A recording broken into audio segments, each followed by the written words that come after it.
Hello everyone, welcome to social story. Public അഡ്മിനിസ്ട്രേഷനിലെ പുതിയൊരു video ആയിട്ടാണ്, പബ്ലിക് അഡ്മിനിസ്ട്രേഷൻ വീഡിയോ സീരീസിലെ പുതിയൊരു വീഡിയോ ആയിട്ടാണ് നമ്മൾ വന്നിരിക്കുന്നത്. New public administration, Minnowbrook conference 1, അതിനുശേഷം പബ്ലിക് അഡ്മിനിസ്ട്രേഷനിൽ ഉണ്ടായിട്ടുള്ള വലിയ ഒരു മാറ്റമാണ് ഈ പറഞ്ഞിട്ടുള്ള ന്യൂ പബ്ലിക് അഡ്മിനിസ്ട്രേഷൻ എന്ന് പറയുന്നത്. എന്താണ് ന്യൂ പബ്ലിക് അഡ്മിനിസ്ട്രേഷൻ എന്ന് നമുക്ക് നോക്കാം. ന്യൂ പബ്ലിക് അഡ്മിനിസ്ട്രേഷൻ എന്ന് പറയുമ്പോൾ ന്യൂ പബ്ലിക്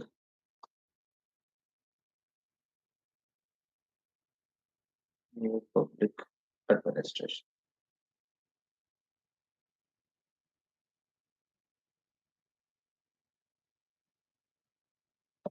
ഓക്കെ. 1960-70 കാലഘട്ടങ്ങളിൽ ഉണ്ടായിട്ടുള്ള ഒരു വലിയ മാറ്റമാണ് ന്യൂ പബ്ലിക് അഡ്മിനിസ്ട്രേഷൻ എന്ന് പറയുന്നത്. അപ്പൊ അതിന്റെ മുന്നേ എന്താണ് ന്യൂ പബ്ലിക് അഡ്മിനിസ്ട്രേഷൻ എന്ന് പറയുന്നതിന്റെ മുന്നേ നമുക്ക് പറയേണ്ടത് ഒരു കോൺഫറൻസിനെ പറ്റിയിട്ടാണ്. ആ കോൺഫറൻസ് ആണ് സത്യത്തിൽ ഇങ്ങനൊരു ന്യൂ പബ്ലിക് അഡ്മിനിസ്ട്രേഷൻ എന്ന് പറയുന്ന ഒരു പുതിയ മേഖല, പുതിയ ഒരു അപ്രോച്ച് പബ്ലിക് അഡ്മിനിസ്ട്രേഷനിൽ, പൊതുഭരണത്തിൽ ഉണ്ടാവാനുള്ള കാരണം തന്നെ. അമേരിക്കൻ 1960-കളുടെ ഒരു സമയം എന്ന് പറയുന്നത് വലിയ തോതിലുള്ള പ്രശ്നഭരിതമായിട്ടുള്ള ഒരു സമയമാണ്. ഈ ഒരു സമയത്താണ് അമേരിക്ക വിയറ്റ്നാം വാർ നടന്നുകൊണ്ടിരിക്കുന്നത്. അമേരിക്കയുടെ വിയറ്റ്നാം ഇടപെടൽ എന്ന് പറയുന്നത് അത് പിന്നീട് വലിയ പരാജയമൊക്കെ ആയിട്ട് കണക്കാക്കപ്പെട്ടതാണ്. അമേരിക്കയുടെ ഇടപെടലുകൾ കോൾഡ് വാർ സമയമാണ്. ആ സമയത്ത് നിങ്ങൾക്കറിയാം, അമേരിക്കയും USSRും അവരുടേതായിട്ടുള്ള ഇടപെടലുകൾ പല രാജ്യങ്ങളിലായിട്ട് നടത്തിക്കൊണ്ടിരിക്കുന്നുണ്ട്. അപ്പൊ ആ ഒരു സമയത്താണ് ഈ പറഞ്ഞ വിയറ്റ്നാം വാർ, 1955-75 വരെ ഉണ്ടായിരുന്ന വിയറ്റ്നാം വാറാണ്. പിന്നീട് അമേരിക്ക വലിയ തോതിൽ പരാജയമൊക്കെ നേരിട്ടിട്ടുള്ള ഒരു അമേരിക്കൻ ജനതയിൽ നിന്നും ഇന്റർനാഷണൽ കമ്മ്യൂണിറ്റിയിൽ നിന്നും വലിയ തോതിൽ വിമർശനം നേരിട്ടിട്ടുള്ള ഒരു ഇടപെടലാണ് വിയറ്റ്നാം വാർ എന്നൊക്കെ നമുക്കറിയാം. വിയറ്റ്നാം വാറിൽ നടക്കുന്ന ഇടപെടലുകൾ അമേരിക്കൻ ജനതയിൽ വലിയ രീതിയിൽ വിമർശനം ഉണ്ടാക്കിയിട്ടുണ്ട്. അതുപോലെ തന്നെ ആ സമയത്ത് നടക്കുന്ന മറ്റൊരു മൂവ്മെന്റ് ആണ്, ഒന്ന് വിയറ്റ്നാം വാർ. നമുക്ക് ഇതിന്റെ ഓർഡർ ആയിട്ട് ഒന്ന് പറയാം. ബാക്ക്ഗ്രൗണ്ട് ആണ് പറയുന്നത്. ബാക്ക്ഗ്രൗണ്ടിൽ ഒന്നാമത് വിയറ്റ്നാം വാർ നടക്കുകയാണ്. വിയറ്റ്നാം വാർ നടക്കാൻ 1955 മുതൽ 75 വരെയുള്ള പീരീഡാണ് വിയറ്റ്നാം വാർ. ഇനി രണ്ടാമത്തെ ഒരു കാര്യം എന്ന് പറയുന്നത്, അമേരിക്കയിൽ ആ സമയത്ത് സിവിൽ റൈറ്റ്സ് മൂവ്മെന്റ് നടന്നുകൊണ്ടിരിക്കുകയാണ്. അല്ലെങ്കിൽ റേഷ്യൽ ഡിസ്ക്രിമിനേഷനെതിരെയുള്ള equal social justice, social position equality ഒക്കെ വേണം എന്ന് ആർഗ്യൂ ചെയ്തുകൊണ്ടുള്ള സിവിൽ റൈറ്റ്സ് മൂവ്മെന്റ് നടക്കുകയാണ്. അത് മാത്രമല്ല, യൂണിവേഴ്സിറ്റികളിലും മറ്റിടങ്ങളിലും ഒക്കെ വലിയ തോതിലുള്ള പ്രൊട്ടസ്റ്റുകളും കാര്യങ്ങളൊക്കെ നടന്നുകൊണ്ടിരിക്കുകയാണ്. ഈ ഒരു ബാക്ക്ഗ്രൗണ്ട്, ഇതാണ് ഇതിന്റെ ഒരു പൊളിറ്റിക്കൽ ബാക്ക്ഗ്രൗണ്ട് എന്ന് പറയുന്നത്. ഇതൊക്കെയാണ് ഇതിന്റെ ഒരു പൊളിറ്റിക്കൽ ബാക്ക്ഗ്രൗണ്ട് എന്ന് പറയുന്നത്. എന്തിന്റെ പൊളിറ്റിക്കൽ ബാക്ക്ഗ്രൗണ്ട്? നമ്മുടെ മിന്നോ ബ്രൂക്ക് കോൺഫറൻസിന്റെ പൊളിറ്റിക്കൽ ബാക്ക്ഗ്രൗണ്ട്. ഇനി ഈ പൊളിറ്റിക്കൽ ആയിട്ടുള്ള കാര്യങ്ങൾ മാത്രമല്ല നടക്കുന്നത്. നമ്മുടെ മറ്റൊരു പ്രശ്നം എന്ന് പറയുന്നത്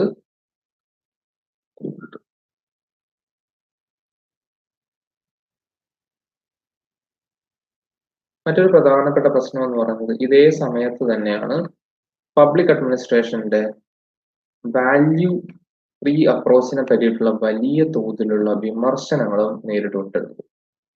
ഇതൊരു വാല്യൂ ഫ്രീ അപ്രോച്ച് ആക്കി മാറ്റുന്നതിൽ നിന്നുള്ള വലിയ രീതിയിലുള്ള വിമർശനം പബ്ലിക് അഡ്മിനിസ്ട്രേഷന്റെ പല സ്കോളേഴ്സിന്റെ ഭാഗത്തു നിന്നും ഉണ്ടാവുന്നതും ഈ ഒരു സമയത്ത് തന്നെയാണ്. ഓക്കെ, വലിയ രീതിയിലുള്ള വിമർശനങ്ങൾ ഉണ്ടാവുന്നതും ഈ സമയത്ത് തന്നെയാണ്. അപ്പൊ അതാണ് ഇതിന്റെ ഒരു ഐഡിയോളജിക്കൽ ബാക്ക്ഗ്രൗണ്ട് എന്ന് പറയുന്നത്.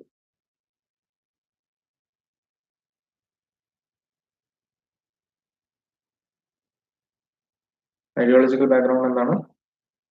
പബ്ലിക് അഡ്മിനിസ്ട്രേഷന്റെ ഈ 60-കൾ എന്നൊക്കെ പറയുമ്പോൾ ഓർഗനൈസേഷൻ,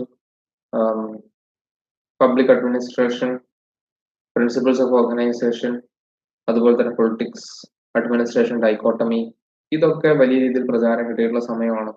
അതുകൊണ്ട് തന്നെ എഫിഷ്യൻസി എങ്ങനെ കൂട്ടാം എന്നുള്ളതായിരുന്നു ആ സമയത്ത് ഉണ്ടായിരുന്ന എല്ലാ പ്രധാനപ്പെട്ട തിങ്കേഴ്സിന്റെയും, അല്ലെങ്കിൽ പബ്ലിക് അഡ്മിനിസ്ട്രേഷന്റെ ഒരു അപ്രോച്ച് തന്നെ അങ്ങനെയായിരുന്നു. എഫിഷ്യൻസി എങ്ങനെ കൂട്ടാം, അത് പബ്ലിക് പ്രൈവറ്റ് ഫേംസിൽ എഫിഷ്യൻസി എങ്ങനെ കൂട്ടാം എന്നുള്ളതായിരുന്നു പ്രധാനപ്പെട്ട ഒരു കൺസേൺ എന്ന് പറയുന്നത്. അപ്പൊ ആ ഒരു സമയത്താണ് എന്തുണ്ടാവുന്നത്, ആ ഒരു സമയത്താണ് വാല്യൂസിന് വലിയ ഇമ്പോർട്ടൻസ് കൊടുക്കാത്തത്. വാല്യൂസിന് വലിയ ഇമ്പോർട്ടൻസ് കൊടുക്കുന്നില്ല. അപ്പൊ ഒരു വാല്യൂ ഫ്രീ അപ്രോച്ച് ആണ് ഉണ്ടായിരുന്നത്. അതുപോലെ തന്നെ ടെക്നിക്സിനും അതുപോലെ തന്നെ എഫിഷ്യൻസിക്കും ഇമ്പോർട്ടൻസ് കൊടുത്ത ഒരു സമയമാണ് നമ്മൾ ഈ പറഞ്ഞിട്ടുള്ള കടന്നുപോയ സമയം എന്ന് പറയുന്നത്. ഇതാണ് ഇതിലൊക്കെയുള്ള അതൃപ്തി ഉണ്ട്. പൊളിറ്റിക്കലി ഇങ്ങനെയുള്ള പ്രശ്നങ്ങൾ, വിയറ്റ്നാം വാറിന്റെയും അതുപോലെ തന്നെ സിവിൽ റൈറ്റ്സ് മൂവ്മെന്റിന്റെയും പ്രശ്നമുണ്ട്. അഡ്മിനിസ്ട്രേഷൻ ഒരു മോശമാവുന്നതിന്റെ പ്രശ്നമുണ്ട്.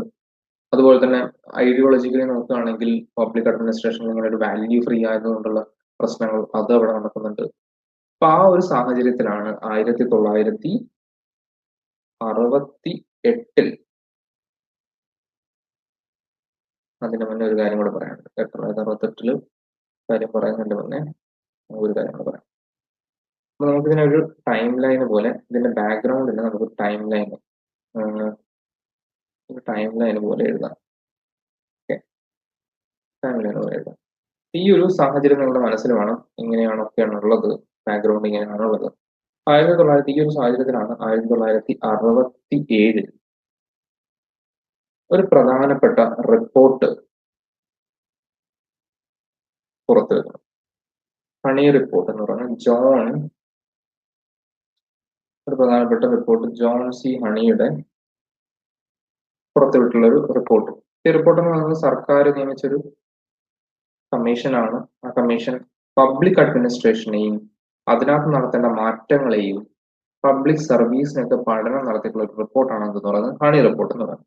അപ്പൊ ഹണി റിപ്പോർട്ട് പുറത്തുവരുന്ന 1967. അപ്പൊ ഹണി റിപ്പോർട്ടിൽ പറഞ്ഞിട്ടുള്ള പ്രധാനപ്പെട്ട നിർദ്ദേശങ്ങൾ എന്ന് പറയുന്നത് പബ്ലിക് അഡ്മിനിസ്ട്രേഷനെ കുറച്ചുകൂടെ വാല്യൂ ലേഡൻ ആയിരിക്കണം, അതിനകത്ത് സോഷ്യൽ ഇക്വിറ്റി പോലുള്ള കാര്യങ്ങൾ കൊണ്ടുവരണം എന്നുള്ള സജഷൻസ് ആണ് ഹണി റിപ്പോർട്ടിൽ വരുന്നത്. അപ്പൊ ഇതിനെയും നമ്മൾ അതിന്റെ ഒരു ബാക്ക്ഗ്രൗണ്ട് ആയിട്ട് കണക്കാക്കുന്നത്. അതിനുശേഷം വന്നിട്ടുള്ള പ്രധാനപ്പെട്ട ഒരു മൈൽ സ്റ്റോണിക് ആയിട്ടുള്ളൊരു സംഗതി എന്ന് പറയുന്നത് ഫിലഡൽഫിയ കൺവെൻഷൻ ആണ്.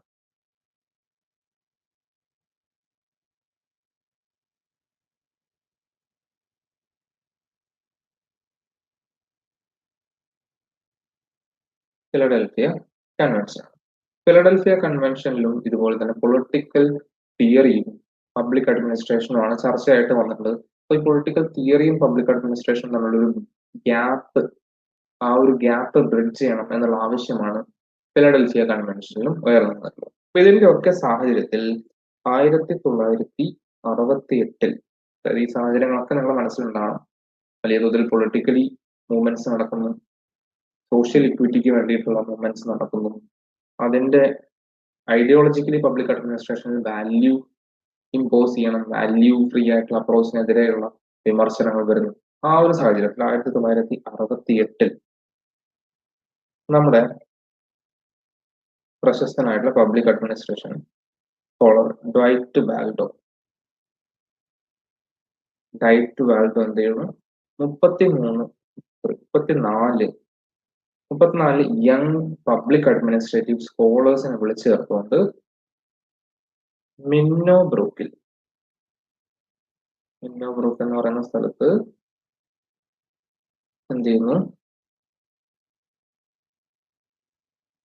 മിന്നോ ബ്രൂക്ക് എന്ന് പറയുന്ന സ്ഥലത്ത് ഒരു കോൺഫറൻസ് നടത്തുന്നു. ആ കോൺഫറൻസിനാണ് എന്ത് വിളിക്കുന്നത്, മിന്നോ ബ്രൂക്ക് കോൺഫറൻസ് എന്ന് പറയുന്നത്. മിന്നോ ബ്രൂക്ക് എന്ന് പറയുന്ന സ്ഥലത്ത് കോൺഫറൻസ് നടത്തുന്നു, മിന്നോ ബ്രൂക്ക് കോൺഫറൻസ് എന്ന് വിളിക്കും. അപ്പൊ പിന്നീട് ഇതിന്റെ അടിസ്ഥാനത്തിൽ, ഈ കോൺഫറൻസിന്റെ അടിസ്ഥാനത്തിൽ പബ്ലിക് അഡ്മിനിസ്ട്രേഷനിൽ പുതുതായി വന്നിട്ടുള്ള ശാഖയാണ് അല്ലെങ്കിൽ അപ്രോച്ചാണ് എന്ത് എന്ന് പറയുന്നത്, ന്യൂ പബ്ലിക് അഡ്മിനിസ്ട്രേഷൻ എന്ന് പറയുന്നത്. ന്യൂ പബ്ലിക് അഡ്മിനിസ്ട്രേഷൻ എന്ന് പറയുന്നത് എന്താണ്? ന്യൂ പബ്ലിക് അഡ്മിനിസ്ട്രേഷന്റെ ബാക്ക്ഗ്രൗണ്ട് മനസ്സിലായല്ലോ.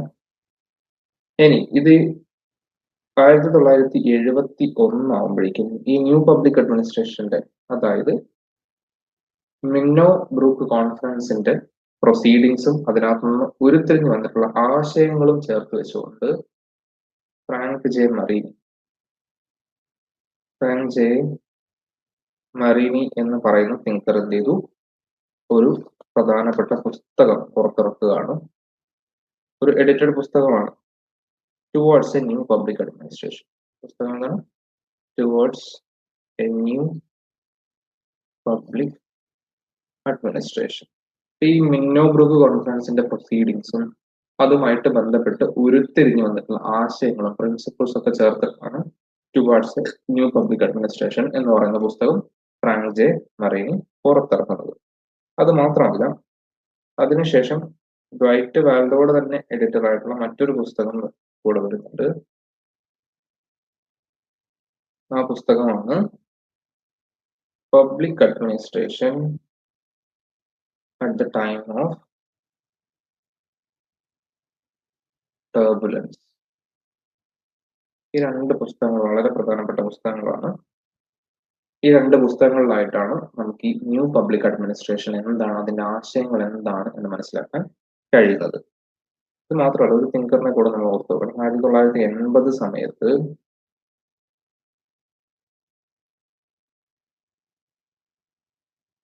ജോർജ് ഫെഡറിക്സൺ പുറത്തിറക്കിയിട്ടുള്ള ന്യൂ പബ്ലിക് അഡ്മിനിസ്ട്രേഷൻ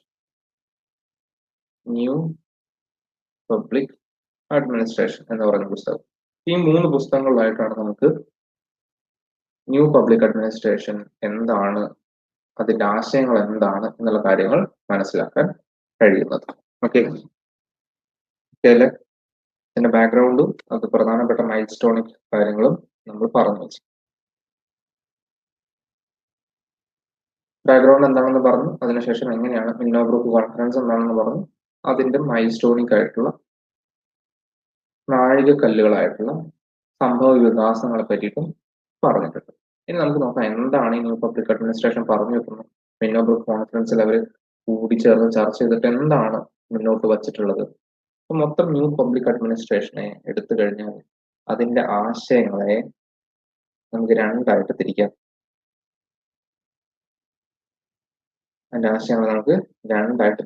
ഒന്ന് അതിന്റെ ആന്റി ഗോൾസ്, ഒന്ന് അതിന്റെ പോസിറ്റീവ് ഗോൾസ്. എന്താണ് ന്യൂ പബ്ലിക് അഡ്മിനിസ്ട്രേഷൻ എന്ന് ഈ പറയുന്ന തീംസ് പറയുന്നതിലൂടെ നമുക്ക് മനസ്സിലാവും. പ്രധാനപ്പെട്ട 3 ആന്റി ഗോൾസും 5 പോസിറ്റീവ് ഗോൾസും ആണ് ന്യൂ പബ്ലിക് അഡ്മിനിസ്ട്രേഷൻ്റെതായിട്ട് പറഞ്ഞിരിക്കുന്നത്. എന്തൊക്കെയാണ് ആന്റി ഗോൾസ് എന്ന് ചോദിച്ചു കഴിഞ്ഞാൽ, ഒന്നാമത്തത് എല്ലാം ആന്റി ആണ് കേട്ടോ. ഓക്കെ, ഒന്ന് ആന്റി പോസിറ്റിവിസം. ആന്റി പോസിറ്റിവിസം എന്ന് പറയുമ്പോൾ സയന്റിഫിക് ആവുന്നതിന്, കൂടുതൽ സയന്റിഫിക് ആവുന്നതിന്, അല്ലെങ്കിൽ കൂടുതൽ ടെക്നിക്സിനും സയന്റിഫിസത്തിനും എഫിഷ്യൻസിക്കും ഇമ്പോർട്ടൻസ് കൊടുക്കുന്നതിനെ എതിർക്കുകയാണ് ആന്റി പോസിറ്റിവിസം എന്നുകൊണ്ട് ഉദ്ദേശിക്കുന്നത്. അതായത് പബ്ലിക് അഡ്മിനിസ്ട്രേഷൻ കുറച്ചൊരു വാല്യൂ ഓറിയന്റഡ് ആണ്, നോർമേറ്റീവ് ആണ് എന്നുള്ള ഒരു ആസ്പെക്ട് ആണ് ആന്റി പോസിറ്റിവിസത്തിലൂടെ പറയുന്നത്. ഓക്കെ, ഇനി രണ്ടാമത് ആന്റി ടെക്നിക്കൽ. ടെക്നിക്സിന് പ്രാധാന്യം കൊടുക്കുമ്പോൾ വാല്യൂസിനുള്ള ഇമ്പോർട്ടൻസ് കുറയും. പബ്ലിക് അഡ്മിനിസ്ട്രേഷൻ നടപ്പിലാക്കേണ്ട ടെക്നിക്സ്, അതിന്റെ ഓർഗനൈസേഷൻസ് ഓഫ് മാനേജ്മെന്റ് ഇന്ന സംഗതികളൊക്കെ കൂടുതൽ ഇമ്പോർട്ടൻസ് കൊടുക്കുമ്പോൾ പബ്ലിക് അഡ്മിനിസ്ട്രേഷൻ ആർക്ക് വേണ്ടിയിട്ടുള്ളതാണ് എന്നുള്ളതിന്റെ ചോദ്യം അപ്രസക്തമാവുകയാണ് ചെയ്യുന്നത്. എഫിഷ്യൻസി കൂട്ടണം. ഈ പബ്ലിക് അഡ്മിനിസ്ട്രേഷൻ വക്താക്കൾ ഉയർത്തിക്കൊണ്ടുവന്നിട്ടുള്ള പ്രധാനപ്പെട്ട ഒരു ചോദ്യം എന്ന് പറയുന്നത് അതിന്റെ മുന്നേ പബ്ലിക് അഡ്മിനിസ്ട്രേഷൻ കൂടുതൽ എഫിഷ്യന്റ് ആവണം എന്ന് പറയുന്നത്. പക്ഷെ ആർക്ക് വേണ്ടി, for whom to be efficient എന്നുള്ള ചോദ്യമാണ്. ആർക്ക് വേണ്ടിയിട്ടാണ് എഫിഷ്യന്റ് ആവേണ്ടത് എന്ന് ചോദ്യം. അപ്പൊ അതിനാണ് ടെക്നിക്സിനെല്ലാം ഇമ്പോർട്ടൻസ് കൊടുക്കുന്നത്. കുറച്ചുകൂടി നോർമേറ്റീവ് ആയിട്ട് അതിന്റെ ലക്ഷ്യങ്ങൾക്ക്, അല്ലെങ്കിൽ അത് ആരെ അഡ്രസ് ചെയ്യണം, സോഷ്യൽ ഇക്വിറ്റിക്ക് കൂടുതൽ ഇമ്പോർട്ടൻസ് കൊടുക്കുക എന്നുള്ളത്. മൂന്നാമത് ആന്റി ബ്യൂറോക്രാറ്റിക് ആണ്, അല്ലെങ്കിൽ ആന്റി ഹയറാർക്കിക്കൽ. ഹയറാർക്കിയും ഈ ബ്യൂറോക്രാറ്റിക് സ്ട്രക്ചറും പബ്ലിക് അഡ്മിനിസ്ട്രേഷൻ അതിന്റെ നോർമേറ്റീവ് ആയിട്ടുള്ള വാല്യൂ നിന്ന് അകറ്റുന്നു അല്ലെങ്കിൽ അതിന്റെ ലക്ഷ്യത്തിൽ നിന്ന് അകറ്റുന്നു എന്നുള്ള ഒരു വ്യൂ ആണ് ന്യൂ പബ്ലിക് അഡ്മിനിസ്ട്രേഷന്റെ വക്താക്കൾക്ക് ഉണ്ടായിരുന്നത്. അതുകൊണ്ട് തന്നെ ആണ് ആന്റി ബ്യൂറോക്രാറ്റിക് അല്ലെങ്കിൽ ആന്റി ഹയറാർക്കിക്കൽ എന്ന് പറയുന്ന ഒരു നിലപാട് എടുത്തിട്ടുള്ളത്. കൂടുതൽ നോർമേറ്റീവ് ആവണം എന്നത് തന്നെ. ഇനി എന്തൊക്കെയാണ് അതിന്റെ പോസിറ്റീവ് ഗോൾസ് എന്ന് ചോദിച്ചു കഴിഞ്ഞാൽ, ഒന്നാമത്തത് റെലവൻസ് ആണ്. രണ്ടാമത്തത് വാല്യൂ ആണ്. മൂന്നാമത്തത് സോഷ്യൽ ഇക്വിറ്റി ആണ്. നാലാമത്തത് ചേഞ്ച്. അഞ്ചാമത്തത് ക്ലയന്റ് കൺസേൺ. റെലവൻസ് എന്ന് പറയുമ്പോൾ കൂടുതൽ റെലവൻസ് കൊടുക്കണം, അതുപോലെ തന്നെ വാല്യൂസിന് കൂടുതൽ ഇമ്പോർട്ടൻസ് കൊടുക്കണം. നമ്മൾ നേരത്തെ പറഞ്ഞത് സോഷ്യൽ ഇക്വിറ്റിക്ക് കൂടുതൽ ഇമ്പോർട്ടൻസ് കൊടുക്കണം. ചേഞ്ച് ഓറിയന്റഡ് ആണ്. ക്ലയന്റ് കൺസേൺ, ക്ലയന്റിന്റെ കൺസേൺ, ആരാണോ ഇത് അഡ്രസ് ചെയ്യുന്നത്, പബ്ലിക് അഡ്മിനിസ്ട്രേഷൻ അഡ്രസ് ചെയ്യുന്നത്, അവരുടെ കൺസേണിനും കൂടെ, എഫിഷ്യൻസി എന്ന് പറയുമ്പോൾ അവരുടെ കൺസേണിനും കൂടെ ഇമ്പോർട്ടൻസ് കൊടുക്കേണ്ട ആവശ്യമുണ്ട് എന്ന് പറയുന്നതാണ് ക്ലയന്റ് കൺസേൺ. അപ്പൊ ഇത്രയാണ് പ്രധാനപ്പെട്ട വാല്യൂസ് അല്ലെങ്കിൽ തീംസ് അല്ലെങ്കിൽ ഗോൾസ് എന്ന് പറയുന്നത് പബ്ലിക് അഡ്മിനിസ്ട്രേഷൻ, ന്യൂ പബ്ലിക് അഡ്മിനിസ്ട്രേഷന്റെ, അതായത് മിന്നോ ബ്രൂക്ക് കോൺഫറൻസിൽ നിന്നും ഉരുത്തിരിഞ്ഞു വന്നിട്ടുള്ള ആശയങ്ങളാണ് ഈ ഗോൾസിന് കാരണമാകുന്നത്. ഇതാണ് ന്യൂ പബ്ലിക് അഡ്മിനിസ്ട്രേഷന്റെ പ്രധാനപ്പെട്ട ബേസിസ്, ബാക്ക്ഗ്രൗണ്ടിന് പ്രധാനപ്പെട്ട തീം എന്ന് പറയുന്നത്. നമ്മൾ ആദ്യം ബാക്ക്ഗ്രൗണ്ട് പറഞ്ഞു, മിന്നോ ബ്രൂക്ക് കോൺഫറൻസ് എന്താണെന്ന് പറഞ്ഞു, അതിൽ നടന്നിട്ടുള്ള മൈൽ സ്റ്റോണിക് ആയിട്ടുള്ള സംഭവ വികാസങ്ങൾ എന്തൊക്കെയാണെന്ന് പറഞ്ഞു, പ്രധാനപ്പെട്ട public administration, new public administration relate ചെയ്തിട്ടുള്ള പുസ്തകങ്ങൾ എന്തൊക്കെയാണെന്ന് പറഞ്ഞു. ശേഷം ഇതിന്റെ ന്യൂ പബ്ലിക് അഡ്മിനിസ്ട്രേഷന്റെ തീം എന്താണ് എന്ന് പറഞ്ഞു.